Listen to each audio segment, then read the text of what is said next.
tonight. But let's just walk through some of the results we've had. Well, from yesterday up until today, a total of 23 states are in right now. I know it's been a bit tricky for people to just collate that, saying that, I mean, Nigeria is a huge country, it's a vast country, and the results coming in from different places. So we'll give you the outstanding state so you know where we're looking at for those results. First outstanding state is Zamfara. Zamfara, as it is now, well, we're still expecting the results. We don't have the issue of either inconclusive elections or a suspension. So Zamfara, we expect that the results will come in eventually, any moment from now. I mean, who knows? But other states like Abia, Enugu, the results collation and announcement has been suspended. In fact, INEC released a statement to that effect from the national level. And for Kebbi and Adamawa, well, the collation announcement is said to be inconclusive. The election is said to be inconclusive. But this is the latest we have right now from Taraba State, Ladi. Yeah. The PDP, this made PDP's tally 7. Exactly. 257,926 there. And we see for NNPP, 202,277. We could say the margin is it's not so wide, not so pronounced, and shows there was a tight a battle, with that one there. But showing that this popularity we see with NNPP there, coming to the fore,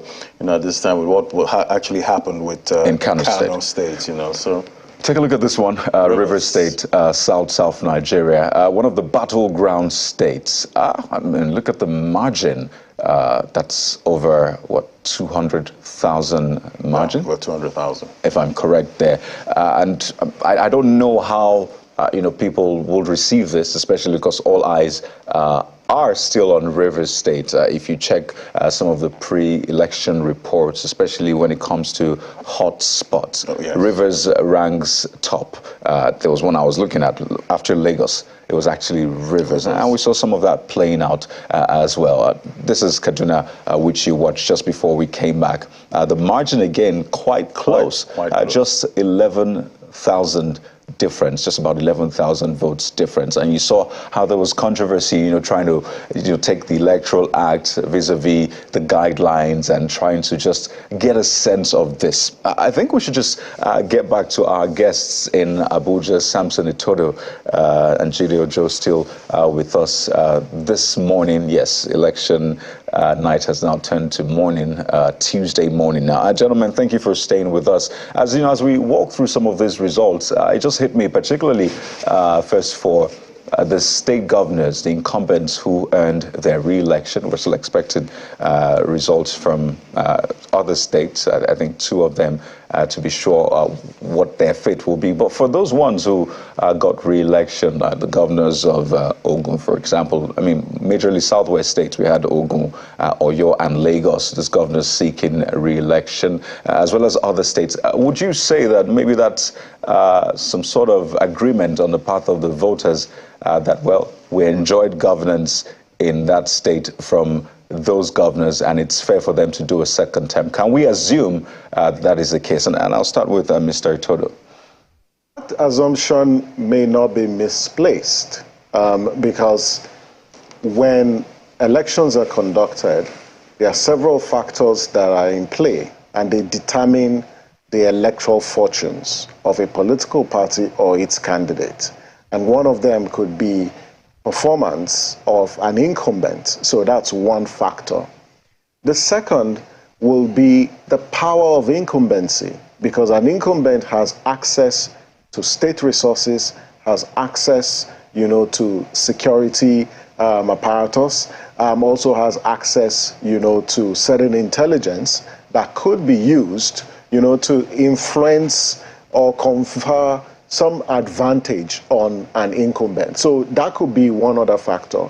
The third factor may also be, the importance, the strategic importance of a state to national politics.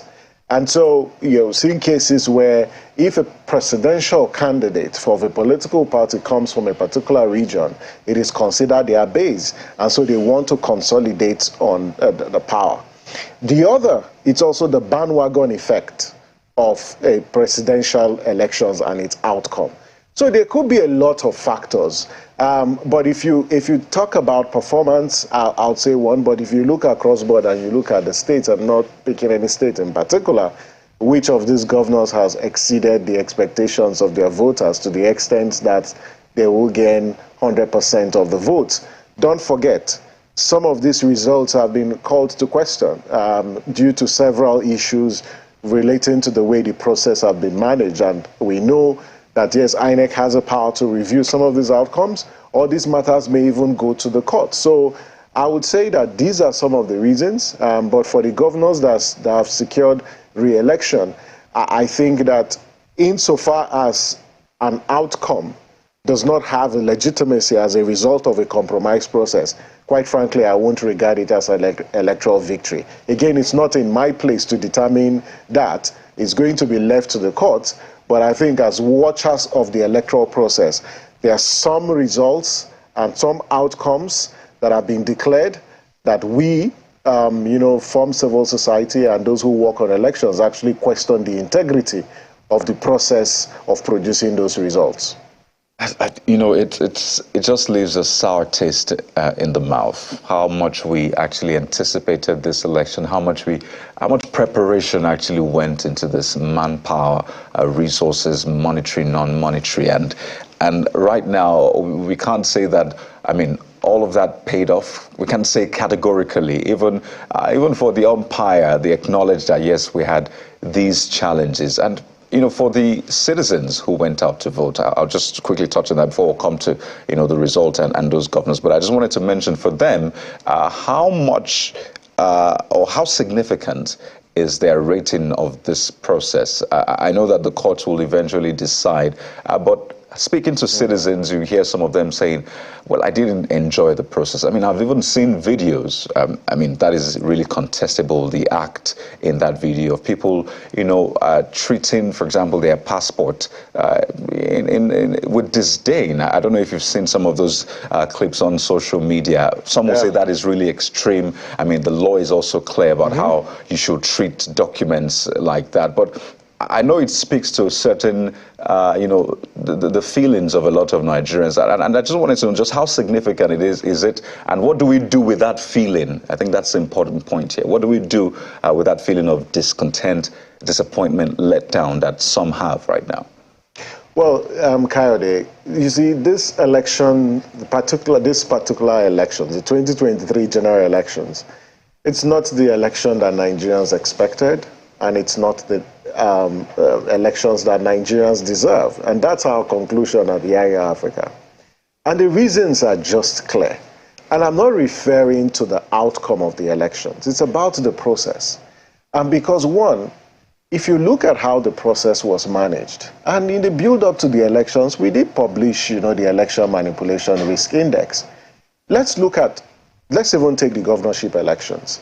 How do you explain to a Nigerian who went through the troubles of getting registered, waiting for months, queued up to collect their permanent voter's card, were getting ready to then cast their vote, and on their way to the polling station or their polling unit, a group of people prevent them from accessing the polling unit because they look like a certain class of people who will not vote for candidates of their choice?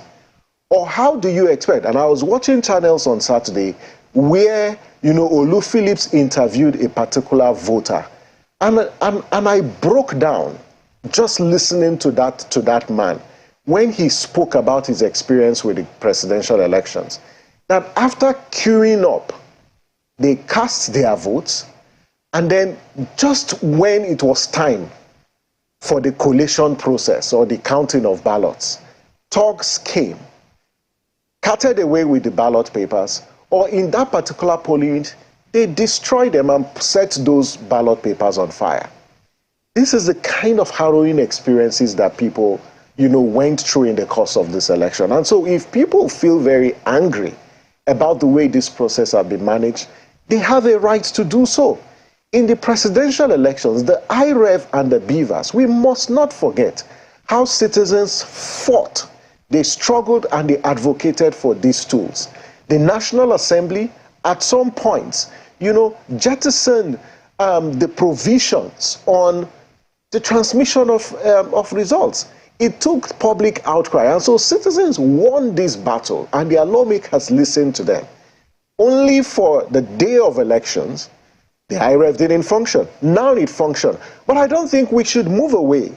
That yes, even though the IREF functioned in governorship election, there has to be accountability for whoever or the group of persons who made it impossible for the IREF to transmit, results during the presidential elections.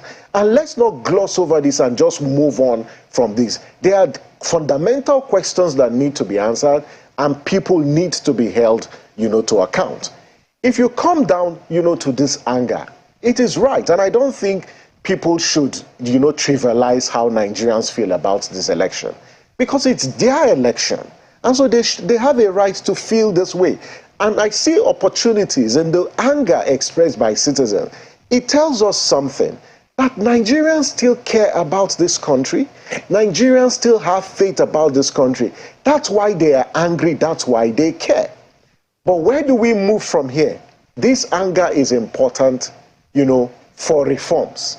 And I'd say that this is not a time, to get discouraged, because it could have gotten worse. It could have been worse. And we celebrate some of the, the positive sides of this. But then how we move from here is critical. There are reforms that are fundamental to inspire confidence. And I say that in this governorship election, yes, INEC has shown that these systems that have been put in place, if they work optimally, they can confer integrity and deepen the integrity of the electoral process. You need to have that audit. You need to build national consensus. But I really want to encourage, stakeholders, but in particular, the Nigerian voters out there, that if you look across board, there were some upsets. Those upsets happened. One of the reasons why they happened was because you as a voter showed up, you spoke. Secondly, the resilience of citizens in the course of this election is something that we should celebrate. That we talk about some of these infractions, we talk about some of these anomalies and irregularities was because citizens spoke. If they had kept quiet and kept mute, we wouldn't have been talking about this. And so that resilience is what Nigeria needs to leapfrog from this particular place that we find ourselves. And so hope must never die. There's still a lot of work that we need to do. But this is the time, like it said, in our national anthem, arise, O compatriots. This is the time, to rise against, this sort of, I would say, whether looming democratic backsliding. And I think that we have the power to do so. I told her. But now let me come to Mr. Ojo now. Talking about the issue of cost, like before you embark on any project, you would check for the cost benefit analysis. And we've been on the elections now since February 25th. We're here now. All the results are almost in. We're still chasing to find to get all the winners out. But looking at the whole election process in 2023, I want you to paint a picture on the cost-benefit analysis of these elections to us right now. Well, as far as I'm concerned, I still will look at the as this election being successful. But as I've written in my column in the Punch, the success is suboptimal and underwhelming, for the simple reason that, like you said, cost-benefit, financially this has cost the country close to $500 billion. Aside from that, the social cost is also there. Trust, the trust deficit that this has heightened is also there. But I will admit, yes, this election was also held in the midst of very nagging challenges. We are battling as a country with banditry, with insecurity largely, and yet we pulled this off. I had my doubts ahead of this election that it was even going to be a success. So if you are having 2 states with inconclusive elections out of 28, that is also indicative of success. I'm not unaware of the gaps and the lapses and the flaws of this election. But we must also not give in to pessimism and self-doubt. Elections in US with over 250 years of electoral democracy was hotly disputed. And I watched CNN last week, and Americans of Republican extraction still largely believed that the 2020 presidential election was stolen from Donald Trump. Over 60% from what CNN published or reported in an opinion poll. That's 2-3 years after that election. And this is a country with over 200 years of democratic culture, democratic experience.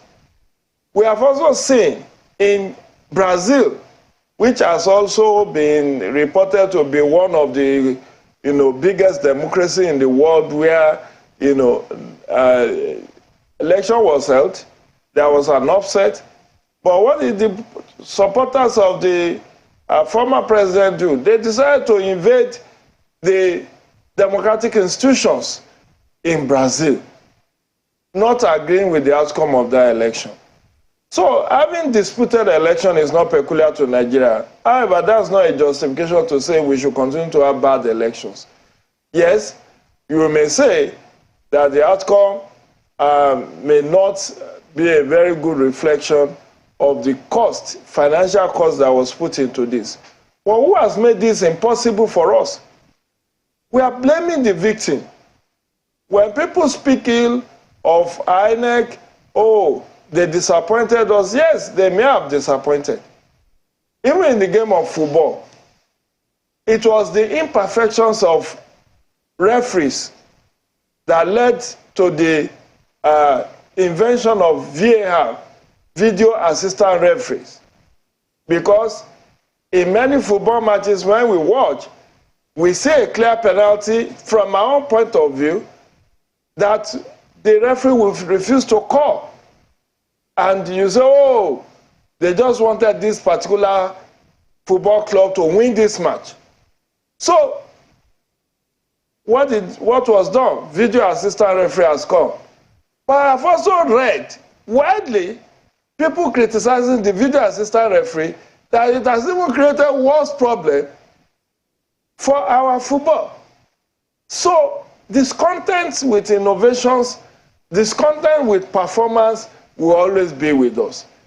And that's why we need to manage expectations. Every human endeavor will not be perfect. And we must celebrate the heroes of this election.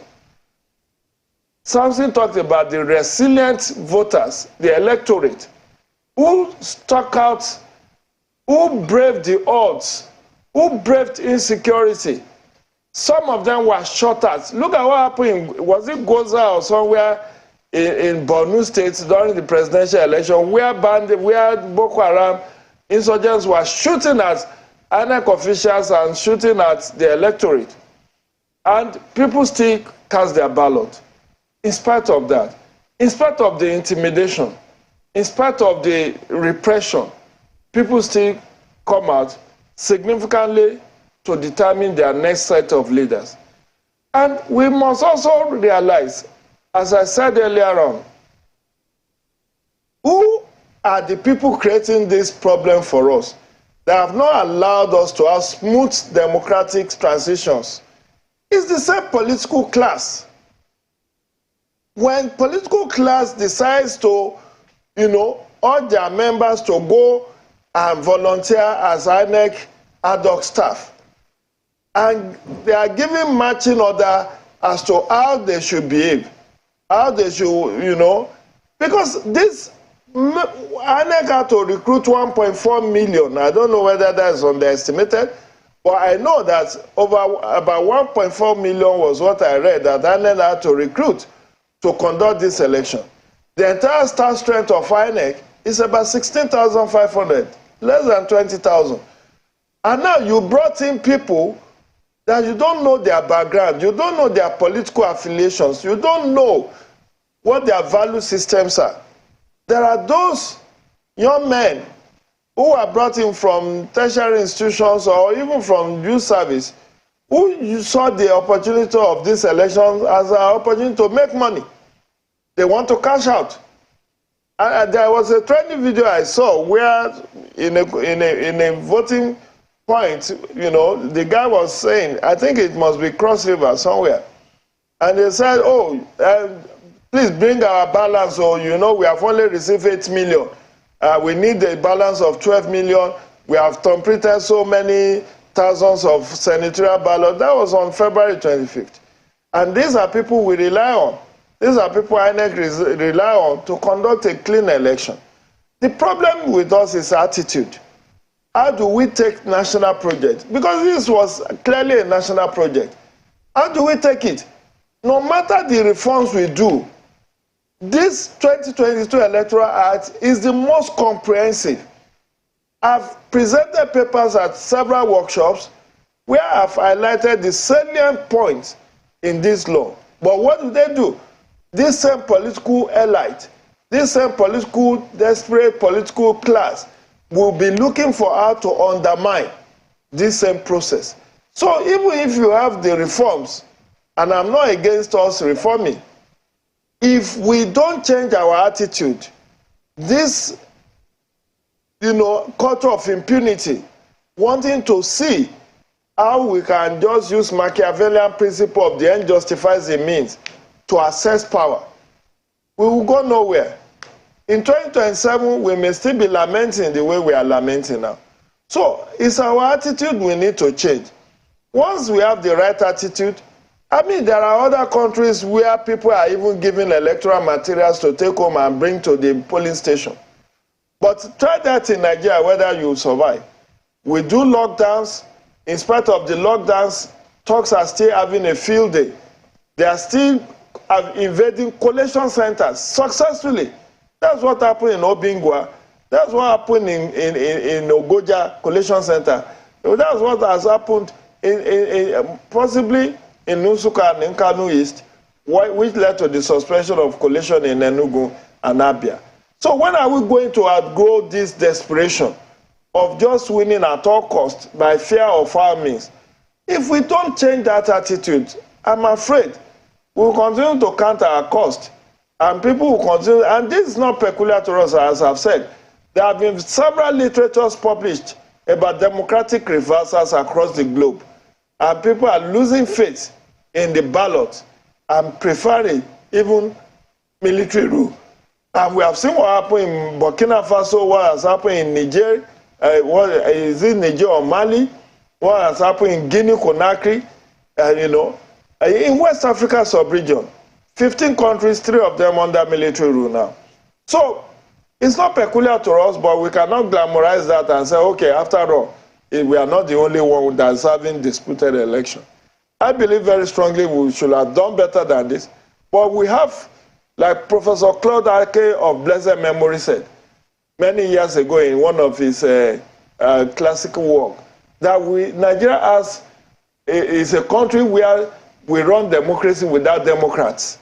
We run democracy with people who have this mindset of winning at all costs, who never see politics as a game of sportsmanship, where somebody must win and somebody must lose, where there are people who would rather destroy the system rather than for them to lose an election. Look at what's playing out in Zamfara now. Somebody is bringing results, INEC official is bringing results from a particular local government were waylaid and abducted. For what reason? For what reason? We saw what happened in Kano 3 weeks ago, where, people were set ablaze all because somebody wanted to win election. Lives were lost and property destroyed. This is not the way to run Definitely, things. we don't. But we Lives need don't to change have to our be lost. attitude, primarily. Mr. Ojo. Yeah. That we definitely have to change an attitude. And I guess from all you've said, right now it's looking like the cost is outweighing the benefits, at this point. But let me take the conversation further now to Dr. Undu Wakolo, security expert and partner. Next year, join us via Zoom. Great to have you on the show. Thank you, Kennedy. It's actually Ladi here talking to you right now. Kayode is here though, but it's Ladi. Thank you so much for joining us. So, we've seen a lot of results coming today. I think we're about 23, at this point. In your view now, how did you see, most of these results coming and, some of the drama that we saw at the collation centers? So if we look at what has happened from Saturday to today, as the results are coming in, first of all, one could say the end is the announcement of the results. But the most important thing to some of us is, like what Samson said, is the process that led to the announcement of the results. So if we look at, the violence that took place, the voter suppression and everything, in as much as we could say that 23, the results from 23 states have come in, but overall is still not encouraging, looking at everything we've worked for and how it didn't go to how we wanted it to be. Just like Jide said, the political class has really disappointed us. Like today I posted, I was asking the difference between the Nigerian political class and the Taliban in Afghanistan. They are just the same. They are fundamentalists, they are extremists, and they want to do everything using force just to make sure they get their will done. And that's where we are. People are being killed because they have a political view, they want to vote for a particular person. People are, using all forms of manner to make sure they win an election. We can't continue this way. We can't continue this way. So if you look at the states, region by region, you find out that you could ask yourself, is this really an election? Or are people just forcing through their will to make sure, they stay in power? So that's exactly what we've seen. So if you take the state one by one, there's no state, virtually all of them have shown large amount of violence. And it cuts across all board, all the political parties. But incidentally, you find out that the most culprits are the most dominant political parties. And allow me to mention them. Just the APC and the PDP.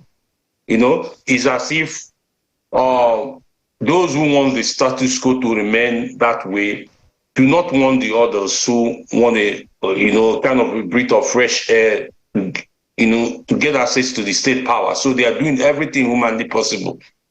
So if you check Lagos, APC, if you check Rivers, PDP. So it runs across the entire states. People are being killed just because they want to vote. Ballot boxes are being snatched. So it cuts across. Today in Abia State, there are still protests. Well, Dr. Wakolo, pardon me to come in. It's understandable, the emotions, how a lot of people are disappointed. But some would say that in trying to cure a malady, we don't create another problem entirely. And I mean, some of the members of a political class, as you put it, might object to that, saying that is it fair to paint all of them with the same brush?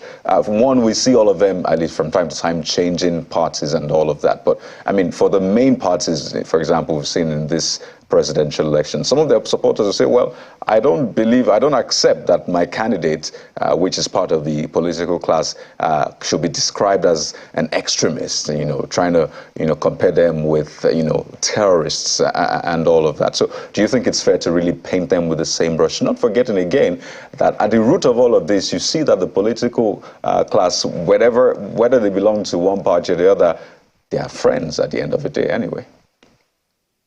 So I'm happy you raised this. So at least that will bring the conversation to an angle why I use that to describe them. So a situation where, so an extremist, that you're an extremist does not mean you must be a religious extremist, but for the fact that, you put your opinion to the fact that you don't want another person to hold the view, you're actually an extremist. So I think it runs with the Nigerian political class. It has been due over the years. It has been due over the years. And you think all of them are guilty of this? Is that what you say? All of the members of the political class? So for me, when 80% is almost like that, so you could say the majority. So it's actually the majority. So I'm very interested in this conversation, Dr. Nwokolo. Yes. And I think it's important really to get get feelers from people. Is this empirical? Is this based on any empirical research that you've conducted? I would love to really know how you came about the 80%. Okay, so let's take the issue of the insecurity for an instance. Can you actually talk of one state where there were no violence in this election? Just can you mention anyone? No. So again, that says 100%. And I wonder again if you've done enough investigation to be able to tie the political class to that data, that figure which you gave, which is 80%. And now if you ask that, were there states where there were no incidents of violence, and you're saying there isn't anyone, again, that's 100%. So I want us to just speak based on facts. I understand the emotions, but the facts should actually speak for themselves. If there are particular cases, you should mention them. If you have enough investigation or some intelligence that points to a particular actor, I mean, you could mention them, put the caveat that, okay, these are allegations or these are claims, but I strongly believe that that's the case. I just want us to speak to the facts. I hope you understand me, Dr. Nwokolo. Well, I obviously I understand the angle you're pushing, which I obviously will want us to talk about it. So for the fact that if we look at, because if we look at pre-election, during election, and what is happening, it is becoming very obvious that there are a lot of issues that, as a people and as a state, we need to keep questioning, and we need to start working on how to deal with them. Now, when we look at the entire election process or election process, we find out that why both INEC and the civil society are working to deepen democracy and to work the process to be fair to everyone. The same political class are working to undermine it. And to undermine it, it goes through a lot of processes, So when I say that they are fundamentalists, well, you could question, is it all of them? Well, it may not necessarily be all of them. Yes, that's the argument you want me to you think it's right to say that. But for the fact that the majority of them, go through the same process. And we've gone this through over the years, and it has continued to be the same. It calls for question. And for me, that's the most important thing. It calls for question. How do we get these things sorted out? Now, for an instance, We have our interagency consultative committee on election security. So one could ask, we have it at the national level and at the state levels. How can we have these committees and still on the day of the election, nothing happened? And we even found out that even most of the state security apparatus conniving with, the party officials to commit the same thing they were supposed to fight against. So I think there are a lot of things to question around this. That goes back to one of the things I heard Samson said when he talks about, the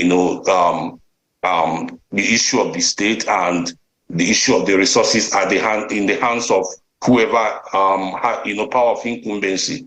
And if you drive this further, we could even be talking about issues of where people have monies for security purposes, which invariably in situations like this, instead of channeling it to the right thing, is being channeled, to fuel their being re-elected into offices.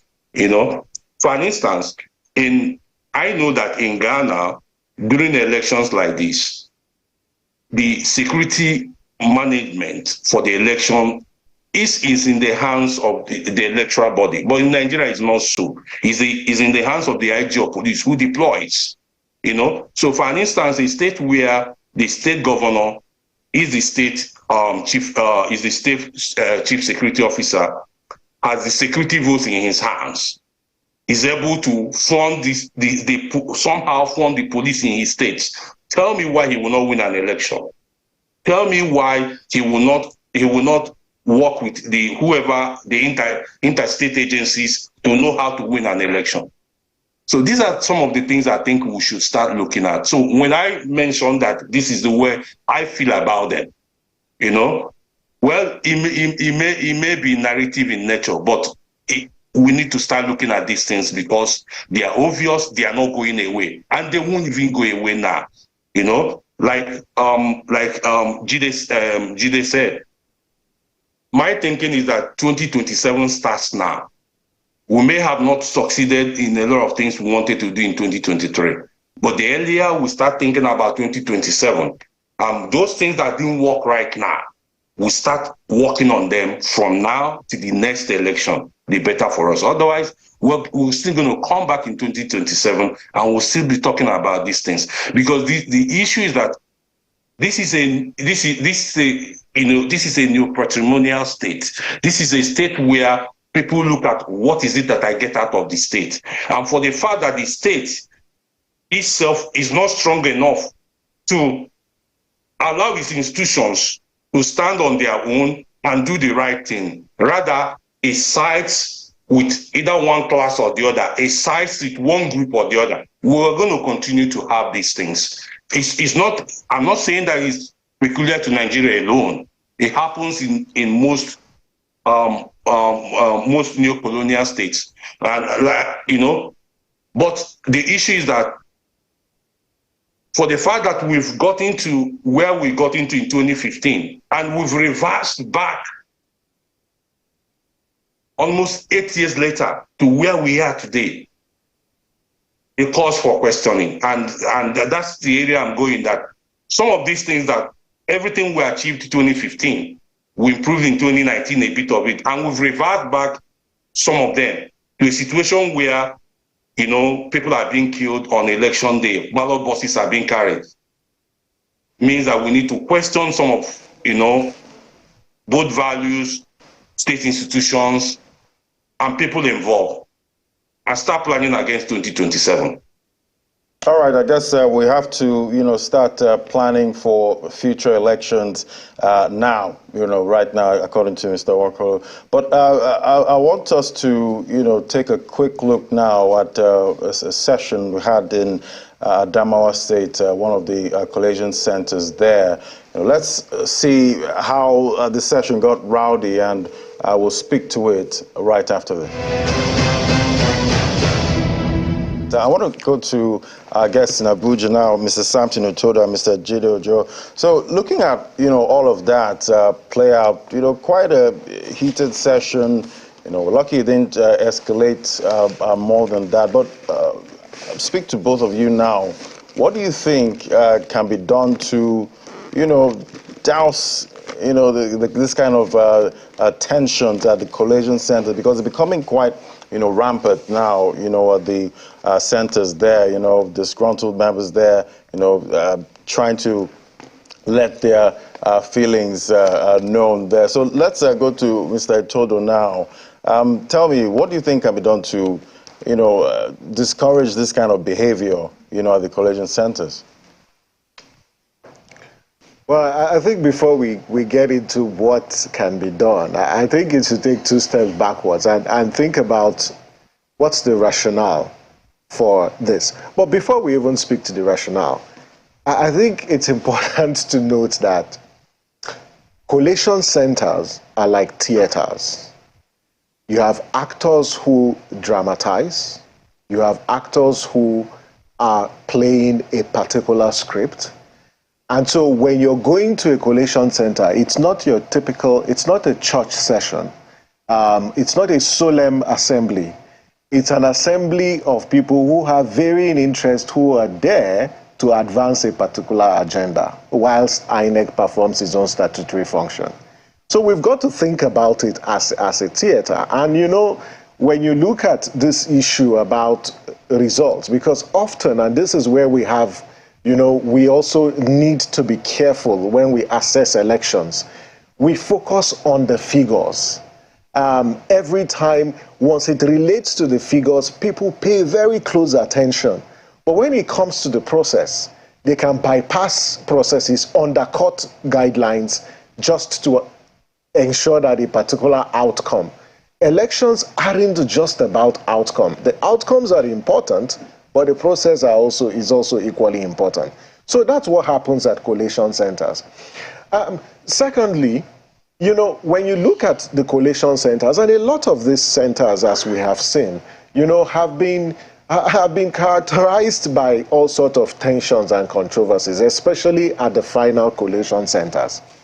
One of the agenda, and let's look at what are the rules in the playbook of most politicians. One is to ensure that elections are declared inconclusive. And so when you see those brickbats and those controversies, for a lot of them, their agenda is to ensure that they make it difficult for INEC to conclude the process so the election can be declared inconclusive. The second, the collation process is an opportunity for people to make objections. And some objections are made based on principle or based on the law. Those collation centers are an opportunity to do so. The way and manner that is done, even though it's highlighted as part of the procedure, it's often observed in breach. And so what needs to be done? 3 things. The first one is the issue about the transparency of the Electoral Commission. If the umpire is transparent, if the umpire is professional, if the umpire, is impartial, it inspires confidence on the part of the stakeholders. And so when stakeholders come to this theater called the collation centers, because they have confidence that the umpire is determined to comply with the procedure and manage the process fairly, freely, they will, exercise restraint, and they will be very, very, very, very professional in their management or participation in the exercise. So the umpire needs to be transparent. That's one.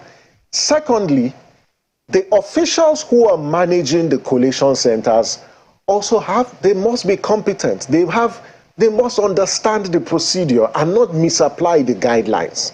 Often you see deliberate misapplication and misinterpretation of the guidelines because the returning officers either have been compromised or they seek to advance a particular agenda.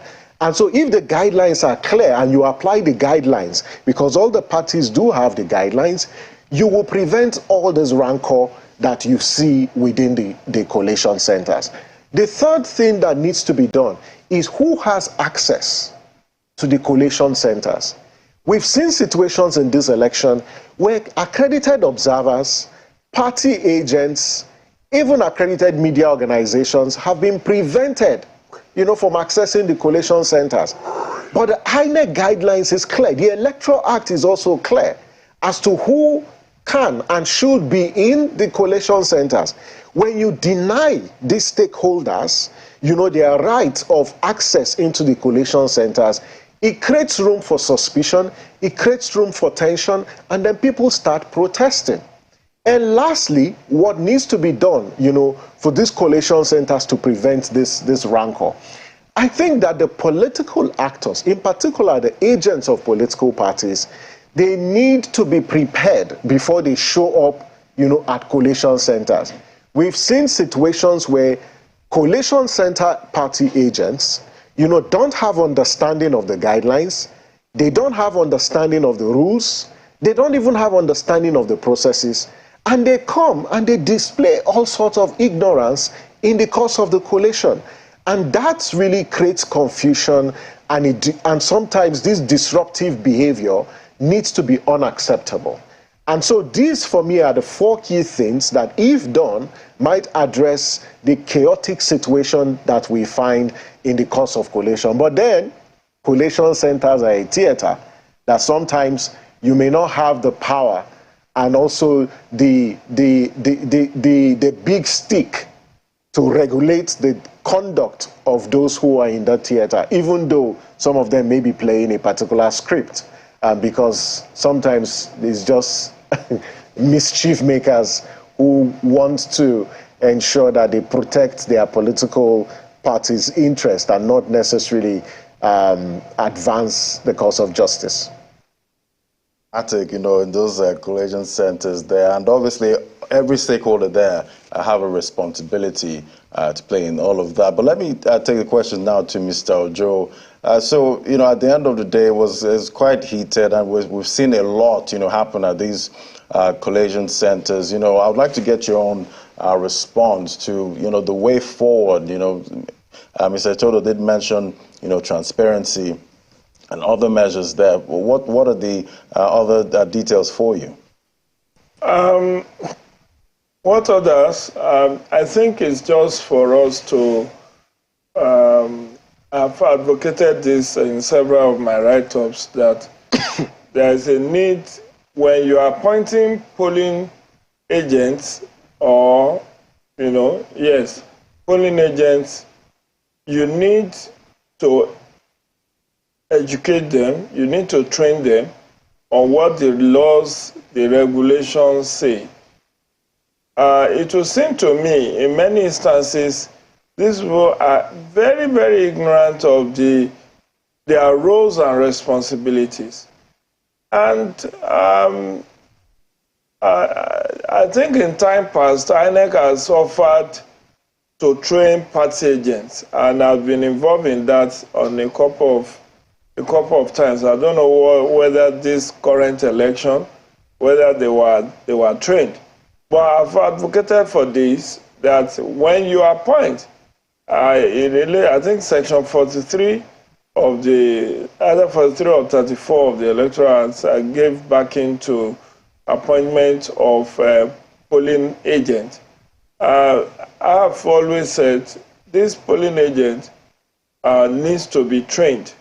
What does the law say? This controversy about margin of lead and where results are cancelled, who has the right to cancel results, can, even the power of INEC to review the results.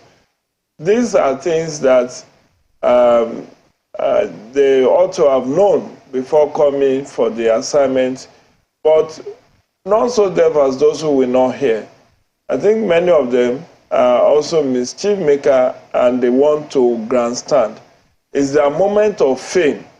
So they want people at home to see them, to see that, I gave it to them, I told them, I lectured them, I did that. But it's all grandstanding, empty here. They are oozing ignorance, but they will think they just wanted to impress their paymasters or, you know, their loved ones, because also, as some of us may take being on TV or being on radio for granted because of the several opportunities we have on daily basis to speak to the public. Some members of the public it may be like a lifelong ambition for them to be able to speak and then get to be watched at home. So there are those who are there at the Coalition Center to grandstand.